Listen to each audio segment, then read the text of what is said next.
It was just before dusk. The air in Zaya was gentle, the winds brushing the trees with soft fingers. The scent of roasted maize floated from the servants' quarters. Prince Doma, still dressed in his royal robes, stood by the side corridor that led to the king's private chamber. From the corner of his eye, he saw her, walking swiftly. "Manaya!" he called. She stood still. Slowly she turned, surprised to see him alone. For a moment they just stood in silence. Then Doma stepped closer, his voice low, sincere. "You are beautiful." Manaya's eyes widened. She looked around, not in fear, but in disbelief. She tried to pinch herself to see if she was not dreaming. Prince of Zaya to notice a common maid like her. Manaya wondered. Then she slowly spoke. "Thank you, my prince," bowing her head slightly. Her heart thudded wildly, but she dared not look at him too long. She turned and walked quickly, her steps nervous and fast. From behind, Prince Doma remained still.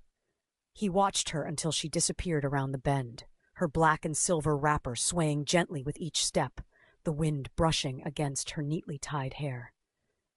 Behind a carved pillar near the upper walkway, Queen Sheba stood, watching. She had seen it all. Again, the look in the prince's eyes, soft longing. The way Manaya hurried away, not like a servant, but like a girl caught in the magic of first love. Inside her chamber, Manaya leaned against her door, her back pressed to the wood, her eyes shut tight, smiling softly. "He said I'm beautiful." Then her smile faded. Her voice dropped to a whisper. "Manaya! Stop dreaming! A prince can never stoop so low! You are a maid!" "You're not meant for men like him." She shook her head, forcing herself to focus, but her fingers still trembled from the memory of his voice. Meanwhile, Prince Doma sat in the palace garden, staring into the darkening sky. He didn't understand it, why her voice stayed in his head, why her smile warmed his chest. But one thing he knew for certain. He was falling. Not long after the prince told Manaya she was beautiful, the prince was training outside with his younger brother, and the queen coughed. Manaya, staring at the prince with so much admiration on her face. Queen Sheba rage had had enough.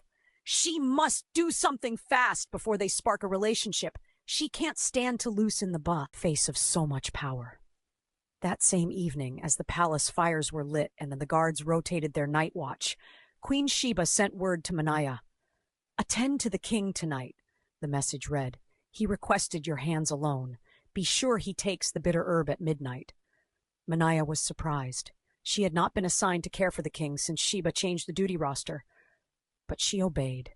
She took her time preparing everything: warm cloth, water basin, soft balm, and the bitter herb from the royal shelf. As she entered the king's chamber, King Mulu's eyes lit up. "Ah, my golden hand girl," he said weakly, his smile breaking through the wrinkles of age and pain. Manaya knelt by his side. "I have missed your hands," he murmured. "You should be resting, my king," she said softly. He touched her hand gently. "Do you know, Manaya, if the gods had given me a daughter, I would have prayed for her to be just like you." Manaya smiled, her eyes welling up.